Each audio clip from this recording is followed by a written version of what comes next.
Dear students, good morning. पिछले video में हम समस्त लोगों ने पास्ट परफेक्ट टेंस का ट्रांसलेशन बनाने के विषय में डिस्कशन किया था। आज के इस वीडियो में हम समस्त लोग पास्ट परफेक्ट कंटीन्यूअस टेंस का ट्रांसलेशन बनाने के विषय में डिस्कस करेंगे। वीडियो देखने से पहले हम आपको ये बताना देना चाहते हैं कि यदि आप इस ट्रांसलेशन को अच्छी प्रकार से सीखना चाहते हैं तो निश्चित रूप से आप हमारे इस वीडियो को प्रारंभ से लेकर के अंत तक पूरा वीडियो देखें। यदि ऐसा आपने किया तो मैं आपसे वादा करता हूं कि आपको निश्चित रूप से जो आप चाहते हैं वही आपको प्राप्त हो जाएगा। तो ज्यादा न कह करके सीधे हम आपको ले चलते हैं पास्ट परफेक्ट कंटीन्यूअस टेंस की पहचान की ओर को। किस प्रकार से हम इसकी पहचान करते हैं, तो सबसे पहली हमारी हेडिंग पड़ती है पहचान।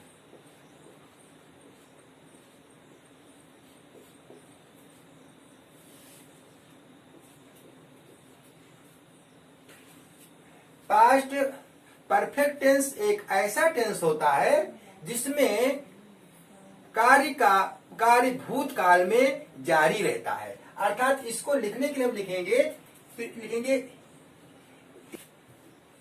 टेंस में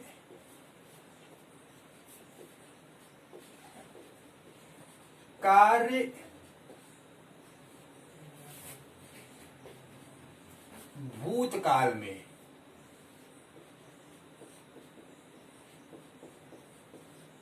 भूतकाल में जारी रहता है। अर्थात वाक्यों के अंत में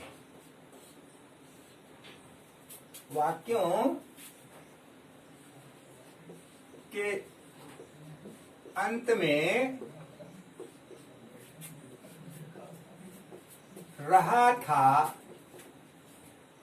रही थी, रहे थे आदि आता है एवं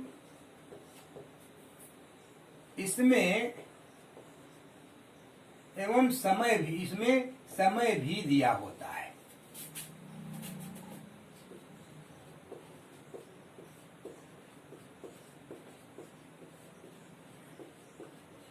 अब इसी बात को हमको पहले समझना है कि जो ये हमारा पास्ट परफेक्ट कंटीन्यूअस टेंस है उसमें कार्य भूतकाल में जारी रहता है और जारी रहना यानी चल रहा है। जैसे मैंने कह दिया मैं 2 घंटे से रामायण पढ़ रहा हूं।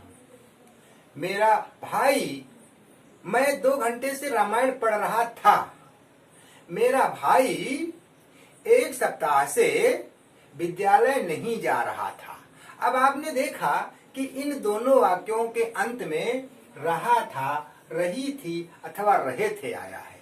साथ ही साथ में एक मुख्य पहचान इस टेंस की यह भी अनिवार्यता है कि ऐसे वाक्यों में समय जरूर दिया होगा। मैंने बताया 2 दिनों से या 1 सप्ताह से, 15 दिन से, 25 जुलाई से, यानी जब रहा था, रही थी, रहे थे आदि के साथ में जब समय दिया होगा तो वह टेंस हमारा पास्ट परफेक्ट कंटीन्यूअस टेंस कहलाएगा।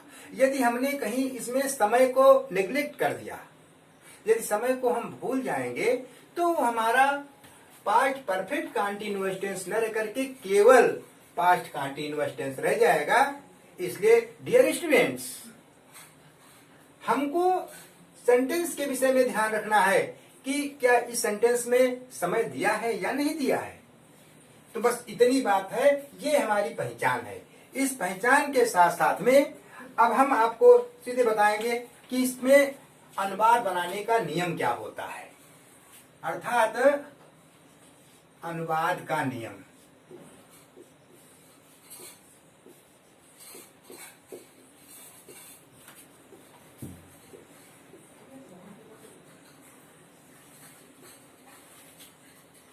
अब अनुवाद बनाने के लिए जिस प्रकार से हम जानते हैं कि सबसे पहले हम सब्जेक्ट पर ध्यान देते हैं, सब्जेक्ट के साथ में ही हम हेल्पिंग वर्ब लगाते हैं, लेकिन यह एक ऐसा टेंस है जिसमें सब्जेक्ट की बात ही नहीं है। सीधे चाहे सब्जेक्ट सिंगुलर नंबर में हो चाहे सब्जेक्ट प्लूरल नंबर में हो, हमको सब्जेक्ट के बाद में हैड बीन लिखना है। Had been plus verb first अर्थात प्रेजेंट पार्टिसिपल प्लस वर्ब की फर्स्ट फॉर्म में आईएनजी के बाद में निश्चित समय के लिए सिंस व अनिश्चित समय के लिए फार का प्रयोग करते हैं। निश्चित समय अर्थात period of time and point of time. Period of time यानी अनिश्चित समय, पॉइंट ऑफ टाइम अर्थात निश्चित समय। तो यहाँ पर अनुवाद के लिए सबसे पहला हम आपको बात बताते हैं असर्टिव सेंटेंस।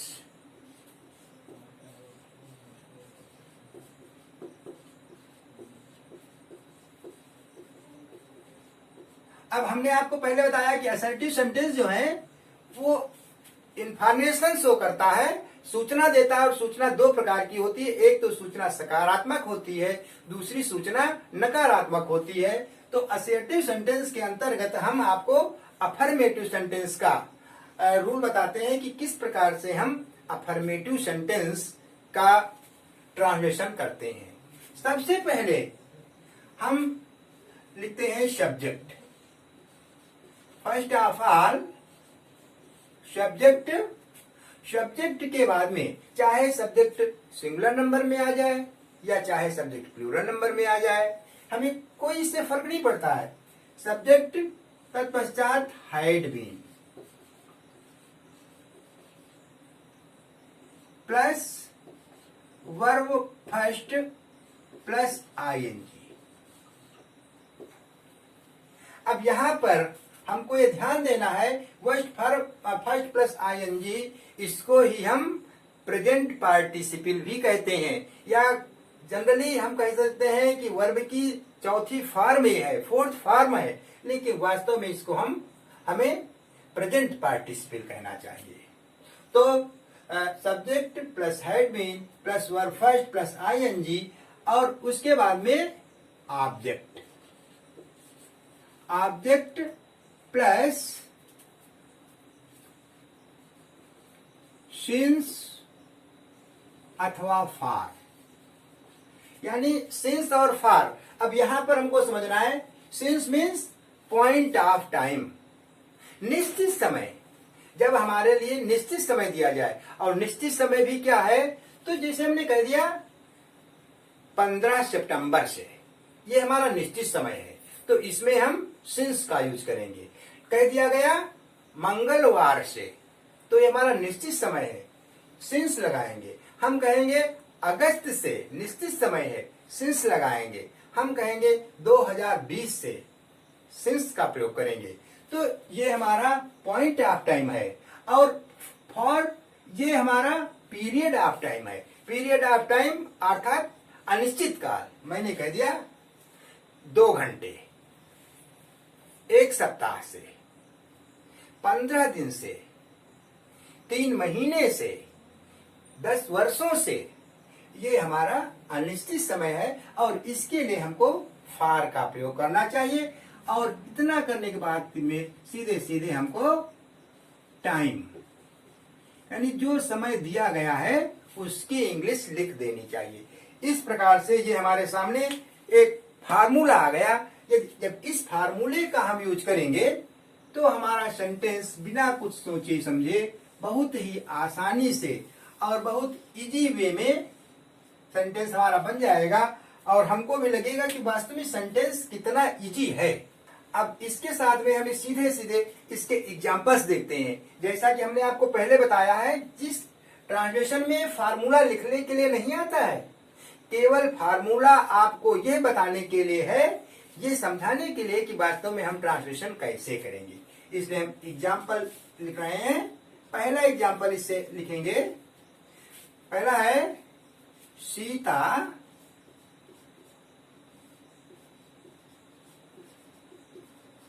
सुबह से अपनी गुड़ियों के साथ।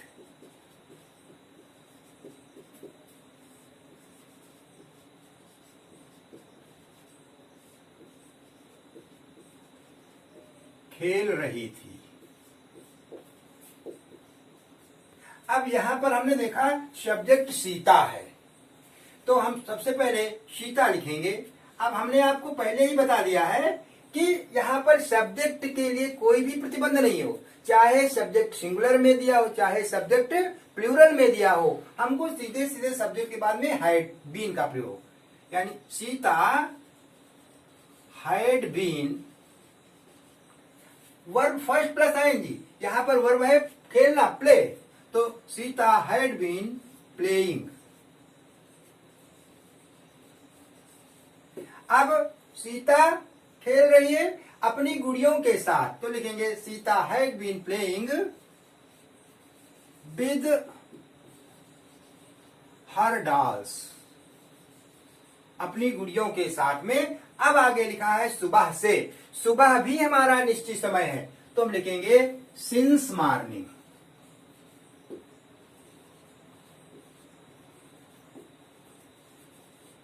इस प्रकार से हमारा सेंटेंस कंप्लीट हुआ।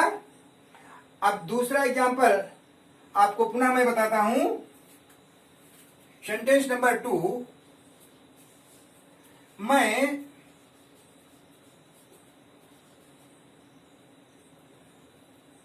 5 दिन से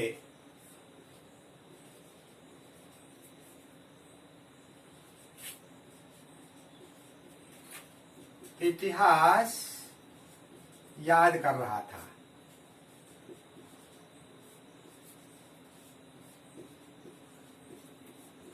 अब जब हम इस सेंटेंस का बात करेंगे, मैं 5 दिन से इतिहास याद कर रहा था। मैं याद कर रहा था इतिहास, क्या क्रम बनेगा इंग्लिश में? मैं याद कर रहा था। अब चूंकि हम जानते हैं कि हमारे सेंटेंस में समय दिया है, इसलिए मैं याद कर रहा था कि इंग्लिश लिखूंगा आई हैड बीन लर्निंग।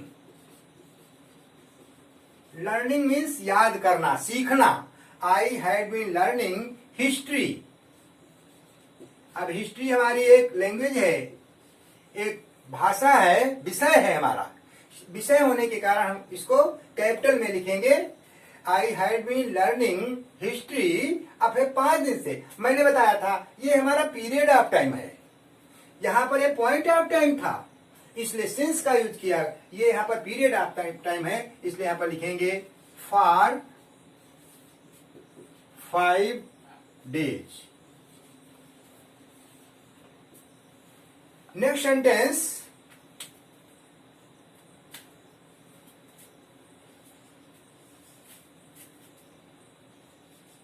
ये औरतें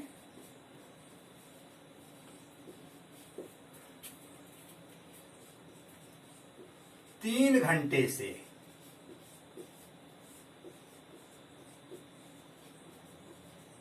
अपने कपड़े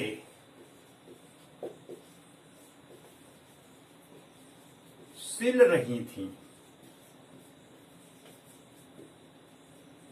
अब जब हम इसका अनुवाद करेंगे तो हम देखिए लिखते हैं, सब्जेक्ट हमारा आया ये औरतें। अब एक शब्द होता है ये और वे, ये वे, ये हमारा डिमॉन्स्ट्रेटिव प्रोनाउन है। डिमॉन्स्ट्रेटिव प्रोनाउन अर्थात दूरी को व्यक्त कर रहा है। जब दूरी को व्यक्त करता है तो हम ये की इंग्लिश दीज लिखते हैं, वे की इंग्लिश दोज लिखते हैं। तो यहां पर ये औरतें हम लिखेंगे दीज वीमेन। एक चीज और ध्यान रखिएगा, मैन का प्लूरल मेन होता है, उसी के पास वुमेन WOMAN, वुमेन मीन्स औरत, और WOMEN वो मीन्स औरतें प्लूरल नंबर में। तो these women had been sewing, SEWING, sewing means सिल रही। These women had been sewing अपने कपड़े। अब ये यहां पर प्लूरल नंबर में है, इसलिए अपने इंग्लिश देयर क्लॉथ्स लिखेंगे, देयर क्लॉथ्स फिर वही बात 3 घंटे पीरियड ऑफ टाइम, तो लिखेंगे फॉर 3 आवर्स,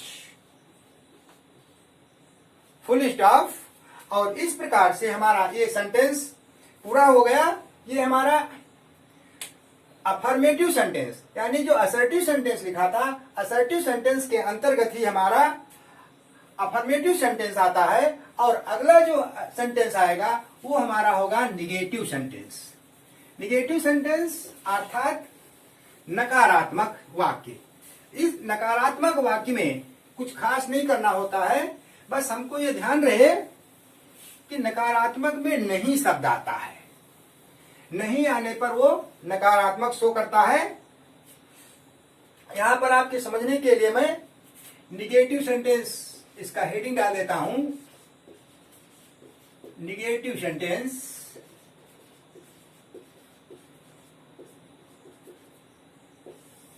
अब सीधे इसका हम आपको फार्मूला पुनः लिख देते हैं, जिससे आपकी मेमोरी मेंटेन रहे, आपको बनाने में, ट्रांसलेट करने में दिक्कत न हो। सब first of all subject plus had plus not plus been, अर्थात इसको हम हैड नॉट एक साथ में भी लिख सकते थे। हम subject plus had plus not plus been plus verb first धन आईएनजी प्लस ऑब्जेक्ट, और वही कंडीशन निश्चित समय हेतु सिंस और अनिश्चित समय हेतु फॉर प्लस टाइम। बस ये हमारा एक फार्मूला रहेगा। इसमें इस फार्मूले के तहत हम अनुवाद बनाएंगे और उसको समझेंगे कि किस प्रकार से कितना इजी हमारा ये तरीका है। देखिए इसका फर्स्ट एग्जांपल है, मैं मंगलवार से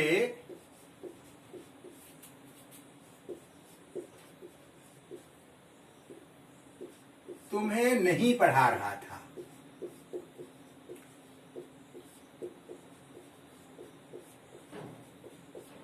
अब जब इस सेंटेंस का हम ट्रांसलेट करेंगे, बहुत ही इजी है, बस केवल स्ट्रक्चर पर ध्यान दीजिए। यदि हमारे सामने स्ट्रक्चर क्लियर है तो सब कुछ क्लियर है।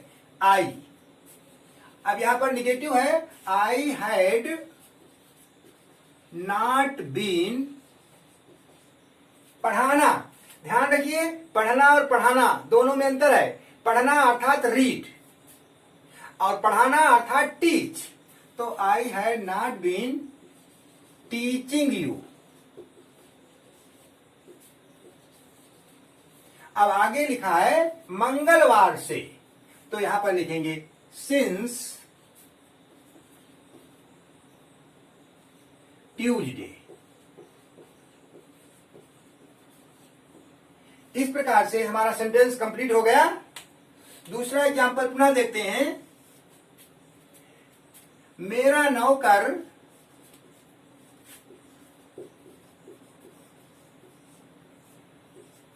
एक सप्ताह से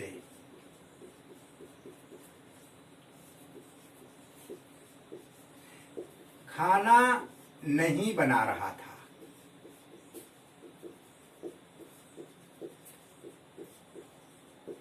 अब जब इस सेंटेंस का हम ट्रांसलेट करेंगे तो पुनः वही कंडीशन, सब्जेक्ट हमारा है मेरा नौकर, तो मेरा नौकर अर्थात my servant had not been, अब खाना बनाना कुकिंग, कुकिंग द फूड। अब फिर आगे लिखा है एक सप्ताह से फॉर अ वीक। एक चीज आपको और बता दें, वीक शब्द होमोफोन्स के अंतर्गत आता है। एक होता है WEE के वीक और एक होता है WEA के वीक। तो जो ये WEE के वीक है, यही है वीक मीन्स सप्ताह। यदि कहीं त्रुटि से हमने WEAK लिख दिया तो यहाँ पर वीक माने सप्ताह के बजाय वो वीक माने कमजोर हो जाएगा। तो कभी कभी ऐसा होता है कि हमने एक शब्द इधर से उधर किया तो एक शब्द के द्वारा ही हमारा पूरा अर्थ बेकार हो जाता है, हम जो करना चाहते हैं वो कुछ दूसरा हो जाता है। अब इसके बाद में सीधे हम अगला सेंटेंस, जो इंट्रोगेटिव के बाद में जो अगला होता है वो निगेटिव के बाद में अगला है, उसको हम कहते हैं इंट्रोगेटिव सेंटेंस। Interrogative sentence. अब हमको ये ध्यान रहना है जो इंट्रोगेटिव सेंटेंस होता है वो इंट्रोगेटिव सेंटेंस भी दो प्रकार का होता है। एक तो वो होता है जिसमें क्या सबसे पहले आता है, यानी क्या सर्वप्रथम आने पर, क्या वाक्य के पूर्व में हो।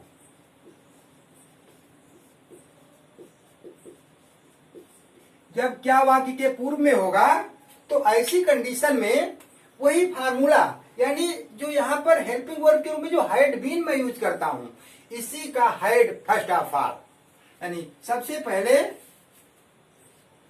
Had plus subject plus been plus verb first plus ING plus object plus since या फॉर प्लस टाइम, और अंत में चूंकि हमारा ये इंट्रोगेटिव है इसलिए हमको इसमें क्वेश्चन मार्क लगाना कतई नहीं भूलना है, क्योंकि क्वेश्चन मार्क ही हमारा पहले सेंटेंस को शो कर देता है। देख करके भी हम ये अनुमान लगा लेते हैं कि हमारा सेंटेंस इंट्रोगेटिव सेंटेंस है। अब इसका हम एग्जाम्पल आपके सामने दे रहे हैं। पहला एग्जाम्पल है, क्या रवि 2 घंटे से कमरे में सो रहा था।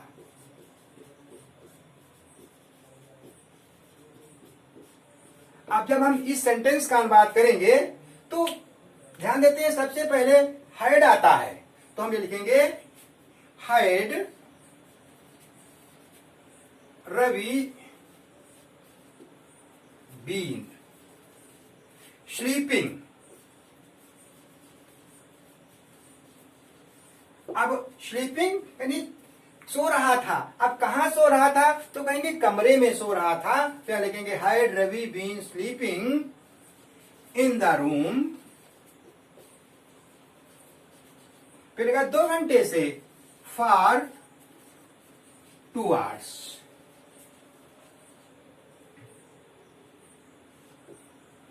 ये यहां पर क्वेश्चन मार्क लगा दिया और इस प्रकार से ये हमारा सेंटेंस कंप्लीट हुआ। इस सेंटेंस के बाद में एग्जाम्पल नंबर 2 ये ऊपर लिखता हूं। देखिए यहां पर अभी तक हमने आपको वो बताया जिसमें क्या पहले हो। अब हम आपको अगला जो एग्जाम्पल बताने जा रहे हैं उसमें क्या, क्यों, कहां, कब, कैसे वाक्य के बीच में आता है। सेंटेंस दूसरा एग्जाम्पल, मोहन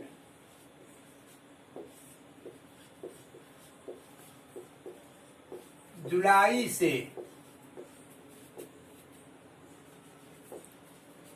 कहां पढ़ रहा था। अब जब इस सेंटेंस का अनुवाद करेंगे तो यहां पर कहां इनकी इंग्लिश सबसे पहले लिखी जाएगी, तो हो जाएगा where had Mohan been reading. और यहां पर जुलाई से लिखा है अर्थात ये पीरियड आपका टाइम आ गया, इसलिए लिखेंगे सिंस जुलाई।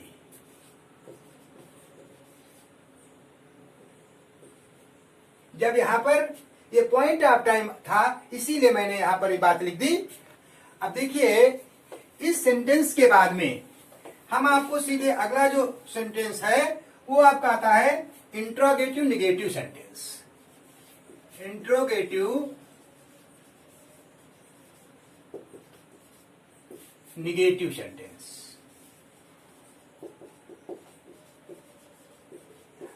अब जो इंट्रोगेटिव निगेटिव सेंटेंस होता है वो भी इंट्रोगेटिव की ही श्रेणी में आता है। हाँ, यहां पर सुविधा की दृष्टि से हम उसको इंट्रोगेटिव निगेटिव कह देते हैं क्योंकि उसमें नॉट भी जुड़ा होता है।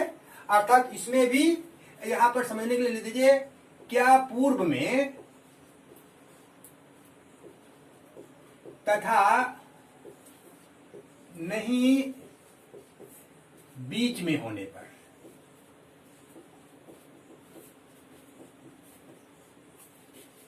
जब ये स्थिति हमारे सामने क्रिएट हो तो सबसे पहले हम had plus subject plus not plus been plus verb first then ING plus object plus since अथवा for plus time at last question mark. Question mark हमको कतई नहीं भूलना है। अब यहां पर हम इस सेंटेंस को इसके आधार पर इसका हम बात बनाएंगे। एग्जाम्पल्स, पहला एग्जाम्पल है, तुम जुलाई से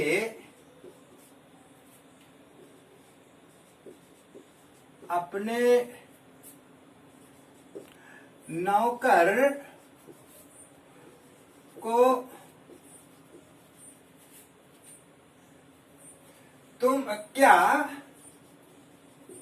क्या तुम जुलाई से अपने नौकर को नहीं बुला रहे थे। ये आपका सेंटेंस है। अब जब इस सेंटेंस का हम अनुवाद बनाएंगे तो यहां पर ध्यान दीजिए, सबसे पहले क्या आया है। मैंने यहां लिखा है क्या पूर्व में, तो क्या पहले है, क्या तुम जुलाई से अपने नौकर को नहीं बुला रहे हो। अब बीच क्या पहले है और नहीं वाक्य के बीच में है। तो जब इस सेंटेंस का हम अनुवाद करेंगे तो सबसे पहले हम लिखेंगे had you not been calling your servant।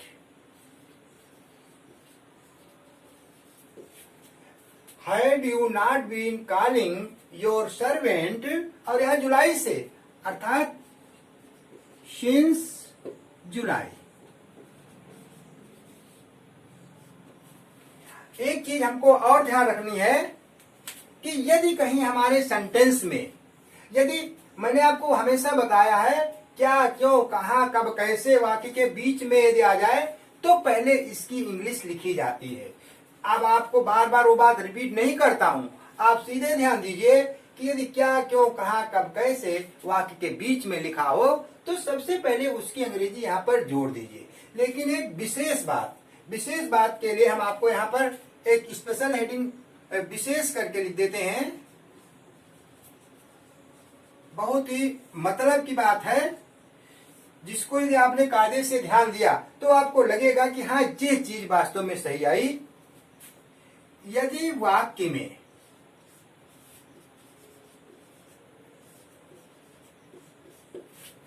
How many comma how many how much,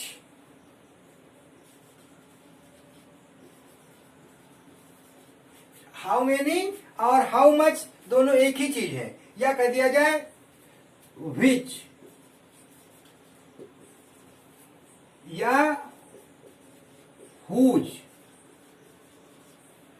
यदि वाक्य में how many how much which या हुज आया हो तो इनके साथ संबंधित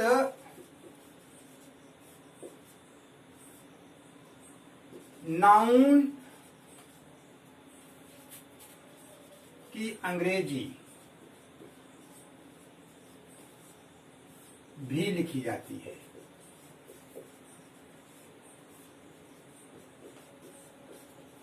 अब जो ये बात मैंने आपको बताई, ये चाहे हमारा सेंटेंस इंट्रागेटिव में हो चाहे सेंटेंस हमारा निगेटिव में हो, दोनों कंडीशन में ये बात लागू होती है। अब केवल इस सेंटेंस का ही हम एग्जाम्पल दे करके हम अपनी बात को पूर्ण करेंगे। तो इसका एग्जाम्पल देखिए,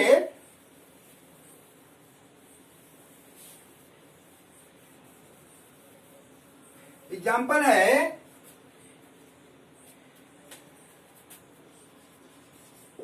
पहला एग्जाम्पल, कितने खिलाड़ी 3 बजे से मैच खेल रहे थे। कितने खिलाड़ी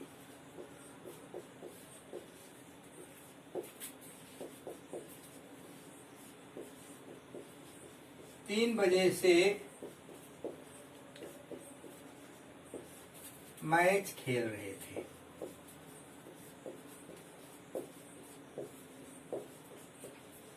अब एक चीज ध्यान रखिए, यहां पर यदि हम चाहे तो निगेटिव यानी नॉट भी जोड़ करके हम इंट्रोगेटिव निगेटिव भी बना सकते हैं, लेकिन हमने आपको पहले बताया कि ये एक स्पेशल प्रकार का सेंटेंस है जिसमें हाउ मेनी, हाउ मच या व्हिच के बाद में हमको सीधे नाउन लिखना होता है। तो इसका हम बात बनाएंगे कितने। दूसरी बात यहाँ पर ये संख्या है। जब हमने बताया था जब संख्या होती नंबर आती है तो इसकी इंग्लिश होती है हाउ मेनी। अब देखिए, वैसे तो हम इसके बाद में हाइड लगाते थे, लेकिन यहाँ पर हाउ मेनी के बाद में हम संबंधित नाउन भी लिखेंगे। ये नाउन लिखा हुआ है, तो how many players, how many players had been playing